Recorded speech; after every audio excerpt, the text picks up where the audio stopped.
Hello guys and welcome back to episode 9 of What If Civilization Started Over.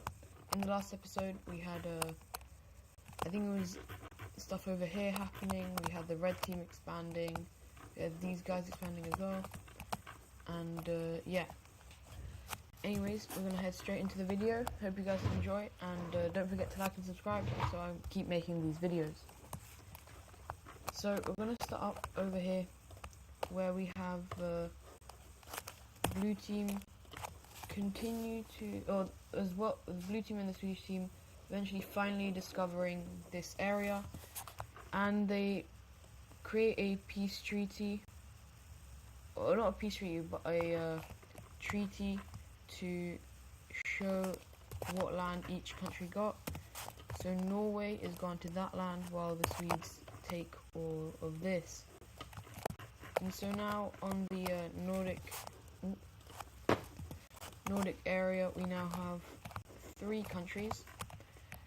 However, Sweden is feeling kind of a bit of instability, especially in the area around Norwegian area, because people there are like, hold up, they just revolted, maybe we can do the same. And so a kind of yellowish rebellion pops up in the west of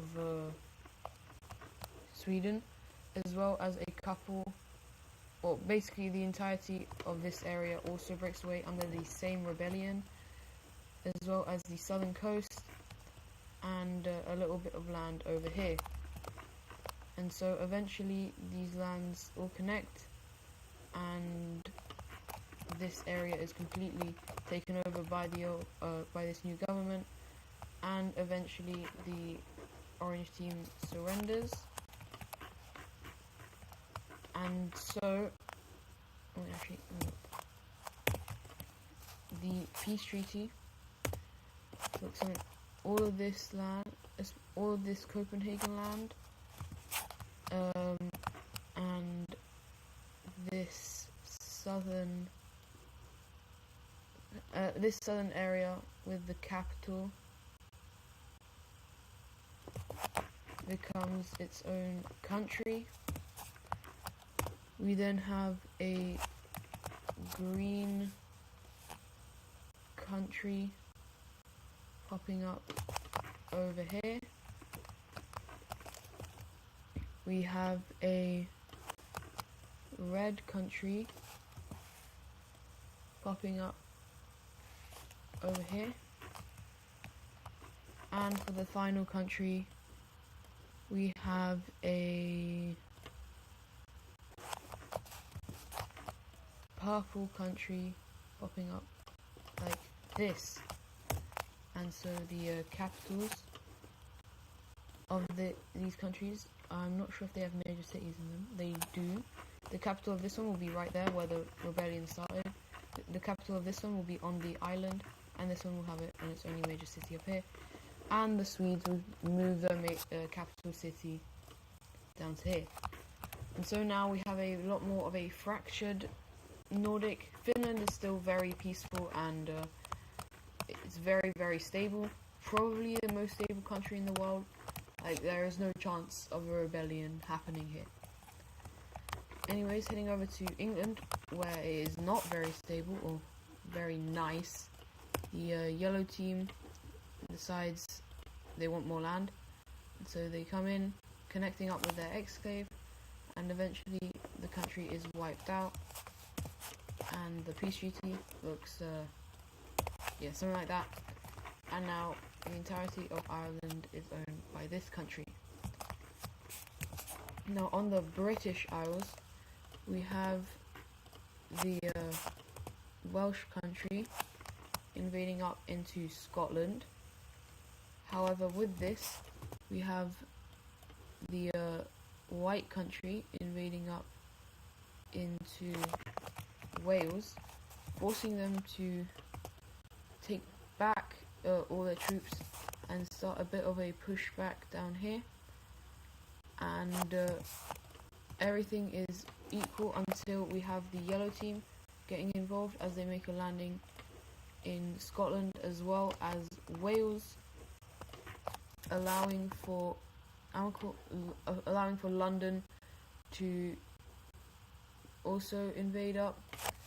The yellow team decides that they will be the same with these guys, and eventually they cut off this area, and Scotland decides to surrender because they don't want to lose too much land. And so the yellow team will get all of that, actually more like all of that, and then as well they get all of this, and England or London gets actually quite a lot as well, eventually looking like this. However, there's still not the greatest of relations between London and Ireland. Sorry. And now heading back down over here to this area, the Indian team continues to expand down the coast of this of this area, and this once again is kind of forcing a response by this country. However, they are becoming a bit too weak to keep on expanding, and the people there aren't very happy, and so some provinces decide to break away and join up with this country.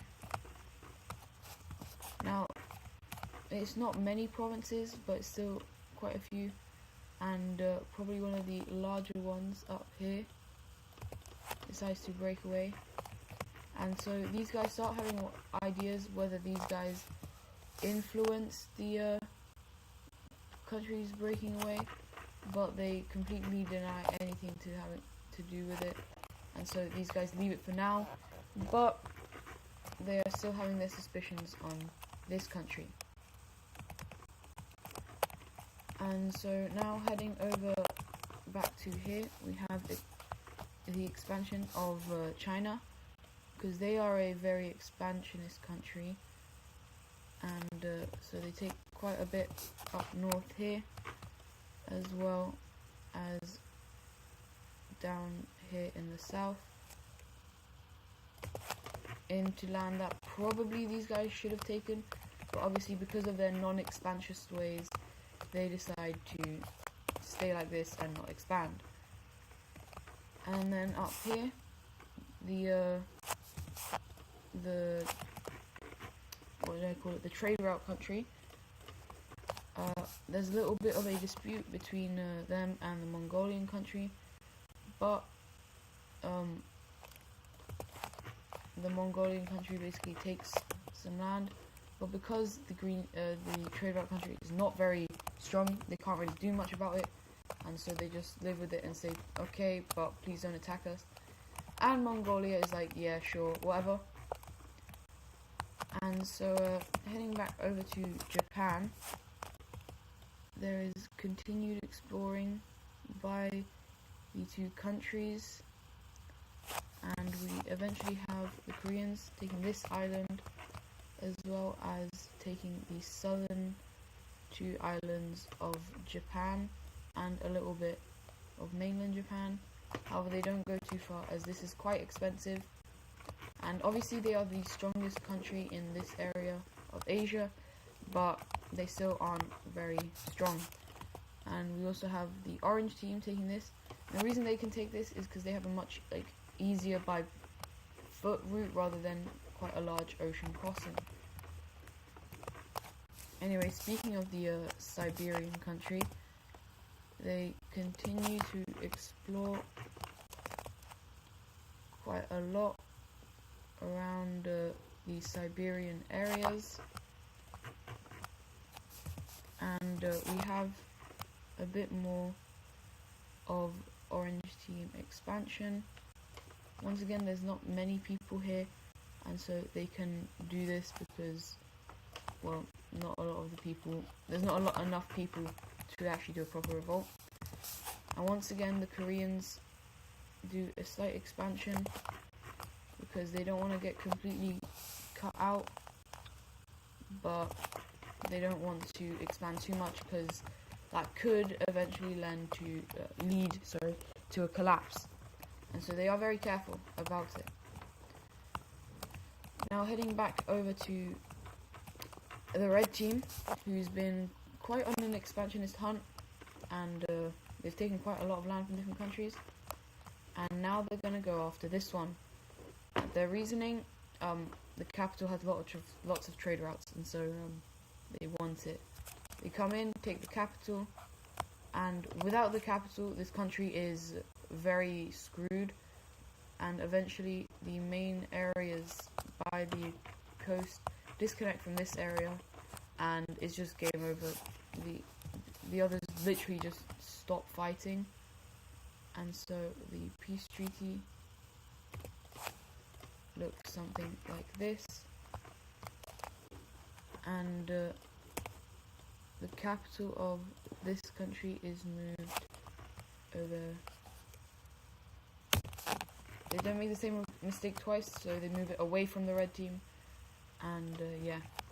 But the red team is not done there, as they also send troops into this country, taking around this area along the coast, and eventually also meeting up with these lakes, expanding around and taking the capital, and finally encircling a lot of troops here that are eventually killed. And well, it's not the most pretty of things.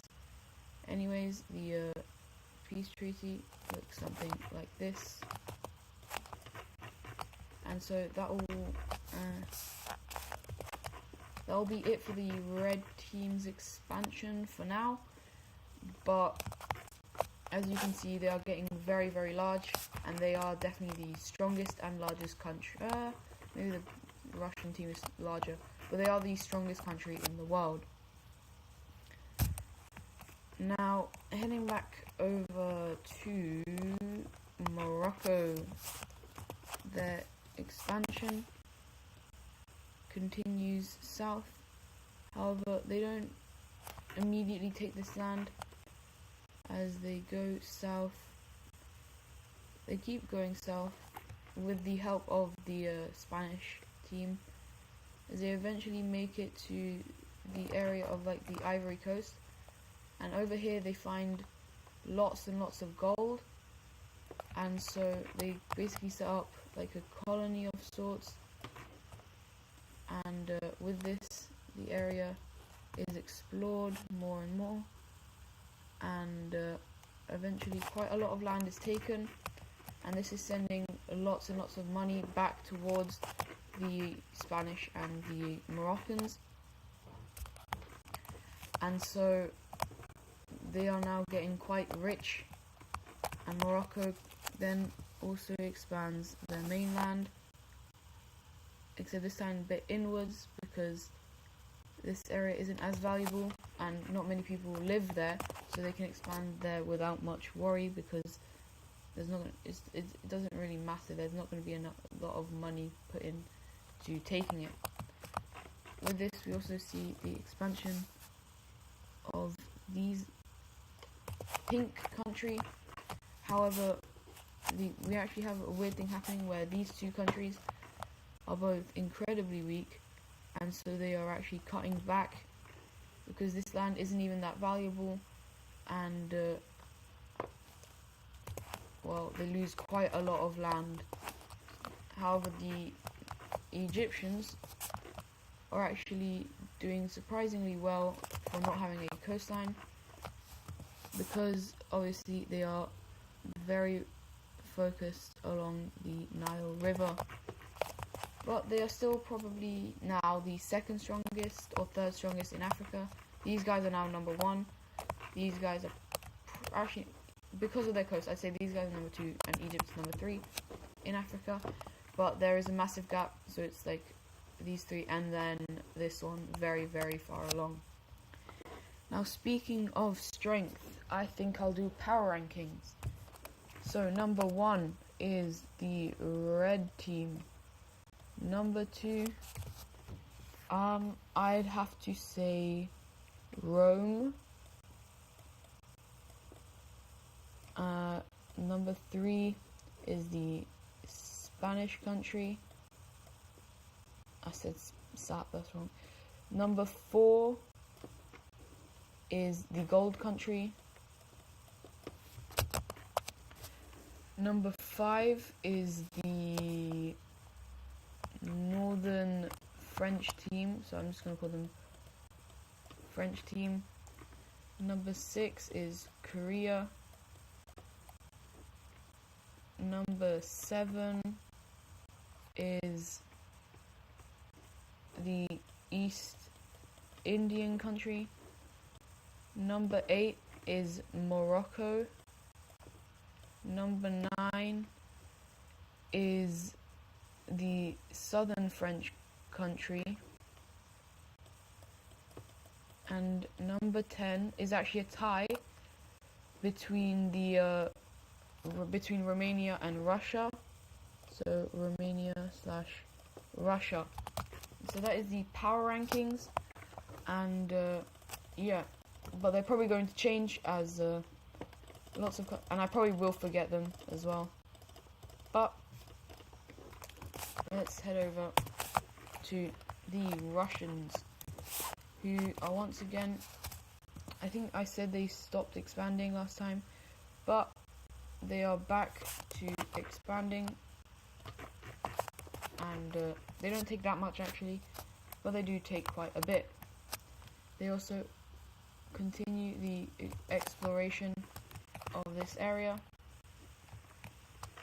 and new countries are here, but a lot of people are settling here, but there's no new countries or nations being formed.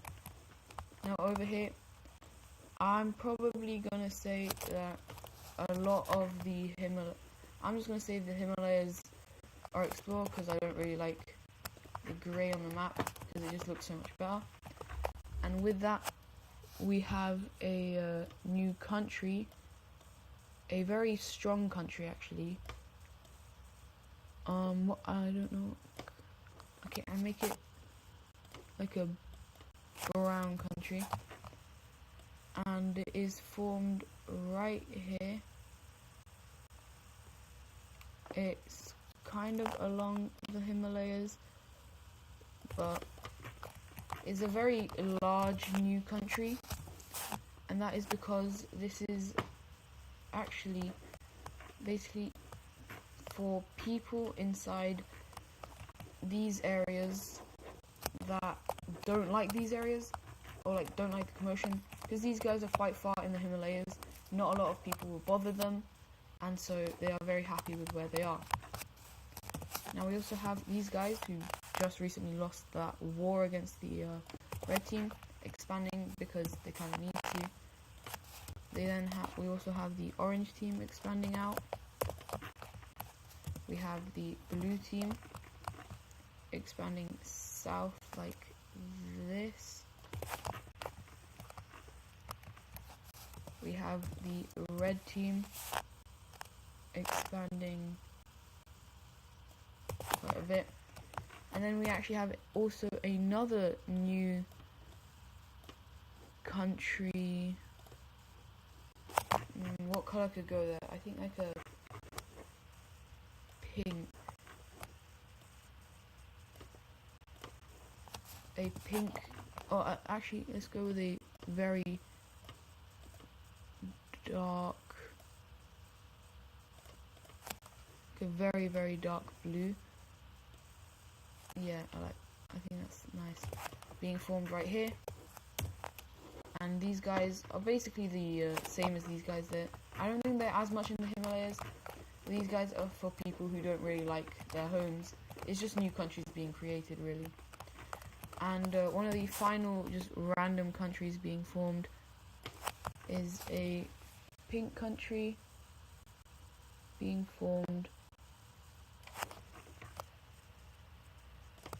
right here. Oh, did I do it wrong? Yeah. Okay. Sorry. A pink country being formed right here.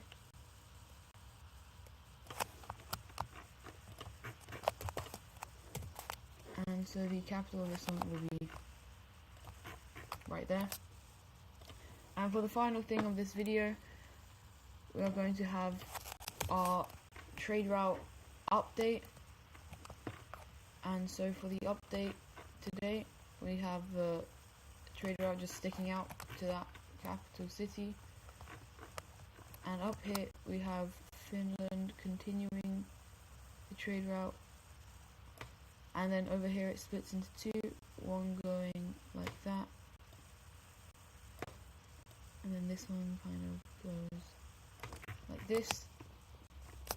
Then we also have a trade route being built inside of England, but obviously it's not very, oh, the UK, sorry, but it's not very useful because it's very short. We also have this one popping out to the capital of Egypt, and this one continuing outwards along these guys. These guys attempt to get people to make a trade route to them, and so we actually have the orange team deciding to help them, as the orange team is a very nice country to everyone apart from the red team. They really don't like the red team. We also have this country building it up, and from here the brown and the blue country connect, and the blue country asks if they can build their trade route up there, and the people are like, sure. And they build it up here, but they make sure to hit it into the capital of this one, because that was one of the deals. And so for the final trade route, this one is going to be built out, actually out of the country, to attempt to be connected between these two. Anyways, that is it for today's video. Hope you guys enjoyed, and I'll see you in the next one. Goodbye.